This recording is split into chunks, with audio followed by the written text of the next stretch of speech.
Why couldn't I have been like 23 in the 80s instead of being born? You know your hair is not like 80s, right? Yeah, but it's like a modified 80s. It is pretty big, actually. Right? Thank you. Yours is looking quite big too. Well, I've got a few tricks up my sleeve. Think we can show the viewers how it's done? Girl, you know it. It's no secret, I love big hair. I always say that I was born in the wrong body when it comes to my hair. My spirit animal is a woman with tons of fullness and wild texture, but somehow God did not get that memo when I was born. So here I am, a flat, fine, stick straight hair gal, always fighting for max volume. I typically do a hair routine of wearing my hair straight first and then working my way into a curled or waved look later in the week, depending on how soon I need to rewash my hair. I typically go 3 to 4 days in between washes. The first tip for prepping your hair for all the volume is to use both a volume shampoo and conditioner to wash your hair.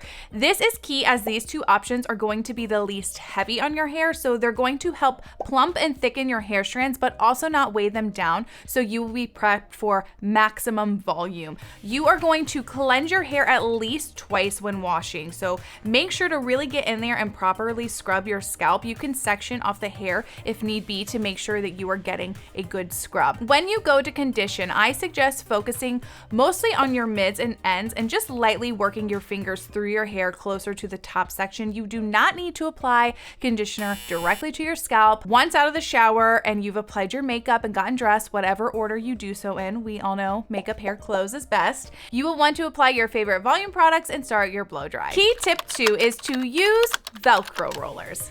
Yes, I said Velcro rollers.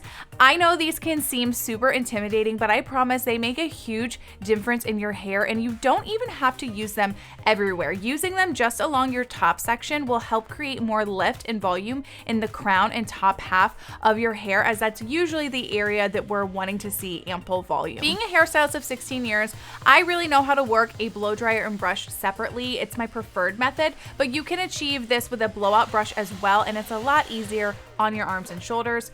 When placing in your Velcro rollers, you're going to want to take your section of hair, pull it all the way up, place your roller in, and then just simply roll down to your head. Secure with a clip if needed. I will link my favorite Velcro rollers in the description and pinned comment below. They stay in place really well, but they're also easy to glide out of your hair. I will also link little clips that are ideal too if you want to secure the roller more. Once you are done blow drying your hair, you're gonna leave your rollers in and re-section off your hair to move into tip 3. This is a total game changer, and you are not going to want to skip this step because, girl, when I say it is the secret weapon for full hair, I am not exaggerating. Tip 3 is to use a Voloom. I am so die-hard for this tool. I have bought 2 of these with my own money, and it's been the best hot tool I think that I've ever purchased. What you will want to do with this is apply it to your root area, and you can even apply it to your mid region to create maximum volume. This tool is designed with waffle plates that create all that texture and fullness in your hair to make it look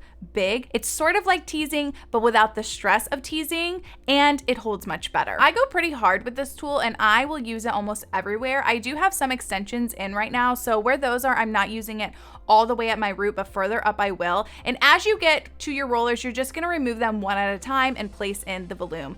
This tool can take some getting used to when first using. You don't want to use it up too high near your part line. You want to make sure that you have enough hair covering the texture that it creates. So take your time at first. If you go up too high, you can smooth it back out with a flat iron. And honestly, sometimes I don't even care if it shows. I'm like, whatever. Yes, I have big ass hair.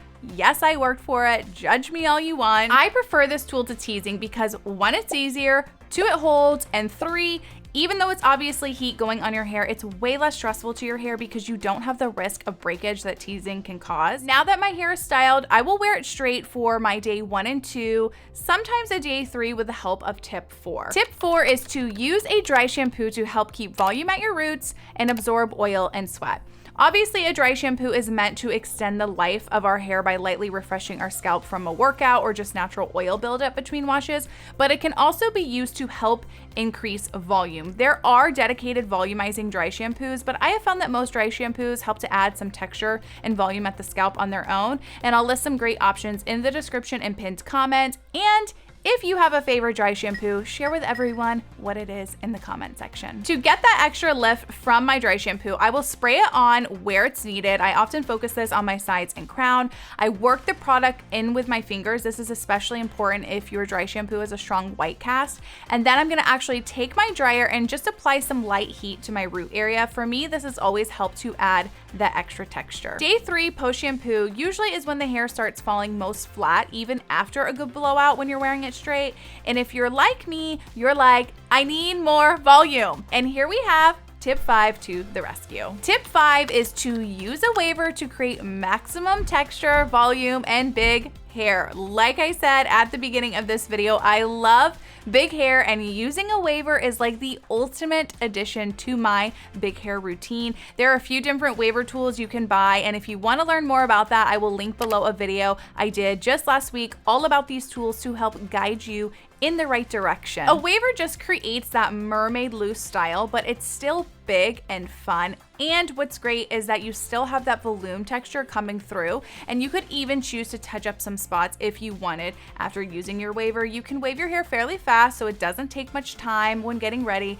And like the Voloom, it holds well in your hair. It is the perfect big hair pick-me-up to add to your big hair week. Tip 6 is to add a texture paste or spray to your hair to create a little more fun. I prefer a dry matte texture paste that I will emulsify in my hands first before working through my hair and even lightly rubbing on my scalp to create more lift there. If a paste isn't your thing, no worries. A texture spray will work just as well and can also add a little bit more hold to your waves. I will link some products below that have worked great for me over the course of my 16 years doing hair. I hope you all enjoyed today's video, and I will see you on the next one. Enjoy all that big hair.